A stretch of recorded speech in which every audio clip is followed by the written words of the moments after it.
Welcome back to YouTube channel Target Challenger.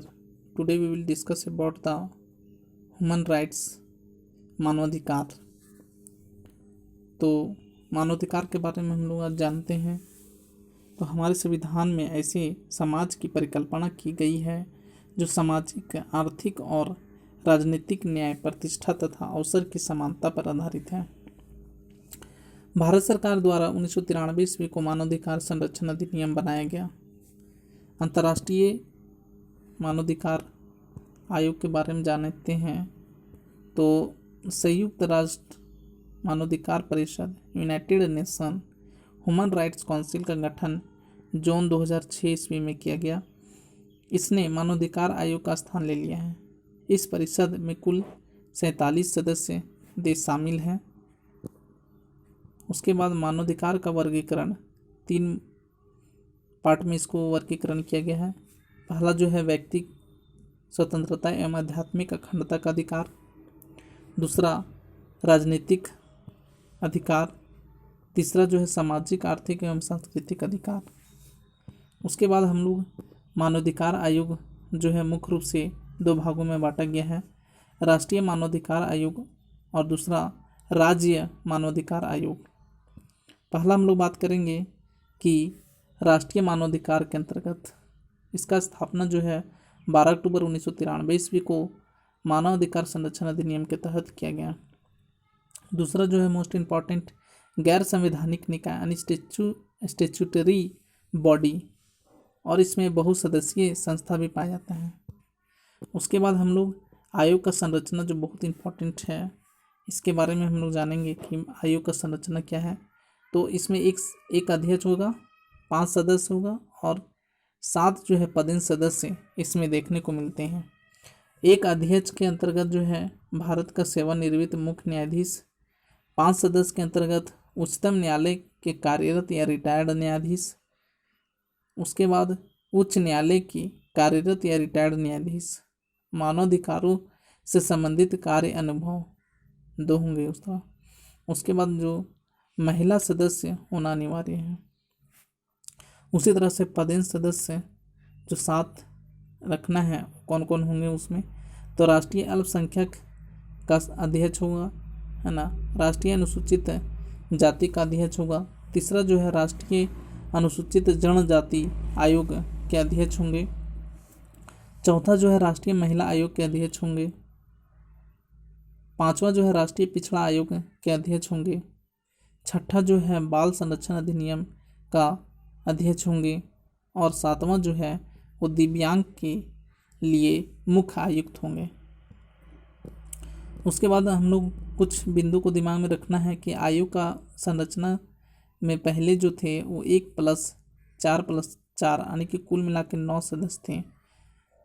एक अध्यक्ष, 4 सदस्य और 4 पदेन सदस्य। वही अभी बात करेंगे आयोग का संरचना में, तो एक अध्यक्ष, 5 सदस्य और 7 पदेन सदस्य, टोटल मिलाकर के 13, ये दिमाग में रखना है। उसके बाद हम लोग आते हैं कि कार्यकाल। आयोग के अध्यक्ष व सदस्यों का कार्यकाल 3 वर्ष या 70 वर्ष जो पहले हो जाए। 3 वर्ष अभी 2019 में नया संशोधन के तहत किया गया है।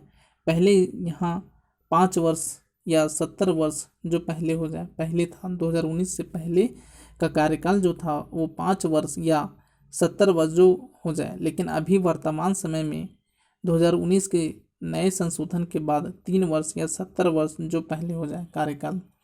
पद मुक्ति में देखें तो राष्ट्रपति जो है अध्यक्ष और सदस्यों के उनके पद से किसी समय हटा सकते हैं। प्रथम अध्यक्ष जो थे वो श्री रंगनाथ मिश्रा थे, 2020 में HL दत्तू थे और अभी वर्तमान में जो है ये रिक्त जो है। हेडक्वार्टर की अगर बात करें तो नई दिल्ली में है। उसके बाद हम लोग राज्य मानवाधिकार आयोग के बारे में समझेंगे। तो राज्य मानवाधिकार के बारे में समझते हैं तो गठन जो है मानवाधिकार संरक्षण अधिनियम 1993 के धारा 21 के तहत राज्य सरकार द्वारा प्रदान किया गया है। संरचना एक अध्यक्ष किसी उच्च न्यायालय का मुख्य न्यायाधीश रहा है, एक सदस्य जो किसी उच्च न्यायालय का न्यायाधीश है या रहा है, या राज्य के जिला न्यायालय के न्यायाधीश है या रहा है और उसके जिला न्यायाधीश के रूप में कम से कम 7 वर्ष का जो है अनुभव होना चाहिए। तीसरा जो मुख्य बिंदु है, एक सदस्य जिसे मानवाधिकारों के संबंधित जो है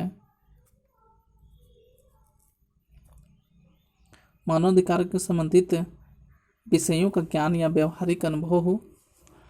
चौथा जो बिंदु है, एक सचिव होगा जो राज्य आयोग का मुख्य कार्यपालक अधिकारी होगा या राज्य सरकार के सचिव की पंक्ति से अनिम्न पंक्ति का होगा। हेडक्वार्टर की बात करें राज्य मानवाधिकार आयोग के, तो ऐसे स्थान पर जो राज्य सरकार अधिसूचना द्वारा विनिर्दिष्ट करे। नियुक्ति जो है वो राज्यपाल करते हैं, है ना, के द्वारा समिति के सिफारिश पर नियुक्ति करते हैं। समिति देखेंगे तो समिति में अध्यक्ष एक जो है मुख्यमंत्री होते हैं, सदस्य विधानसभा का अध्यक्ष, राज्य का गृह मंत्री, उसके बाद विधानसभा के विपक्ष का नेता भी इसमें शामिल होते हैं समिति के अंतर्गत। उसके बाद नोट में दिमाग में रखना है कि किसी राज्य के विधान परिषद है यहाँ या वहाँ उस परिषद का सभापति और उस परिषद का विपक्ष का नेता भी समिति का सदस्य होगा। कार्यकाल जो है इसका वो 3 वर्ष की अवधि या 70 वर्ष जो पूरा हो जाए पहले। सेवानिवृत्ति के बाद भारत सरकार या राज्य सरकार के अधीन कोई और नियोजन का पत्र नहीं होगा। पदमुक्ति में देखें तो राज्यपाल जो है वो क्या करता है, नियुक्ति करता है अध्यक्ष और सदस्यों का पद। वही बात करेंगे कि पदमुक्त करने का हाथ किसके पास है, तो राष्ट्रपति केवल कर सकता है। इसमें राज्यपाल का कोई भी हाथ नहीं होता है, राज्यपाल केवल नियुक्ति करता है अध्यक्ष और सदस्यों के पद को। वही अगर बात करेंगे राष्ट्रपति का, तो राष्ट्रपति जो है वो पदमुक्त कर सकता है। इस तरह से आज हम लोग मानवाधिकार के बारे में समझें। इसी तरह से कुछ कुछ वीडियो को लाता रहूँगा। आप लोग का फर्ज बनता है कि अगर अच्छा लगता है आपको वीडियो तो लाइक, शेयर और सब्सक्राइब कीजिए, जिससे आपको नोटिफिकेशन जल्द से जल्द मिलता रहेगा। धन्यवाद। जय हिंद।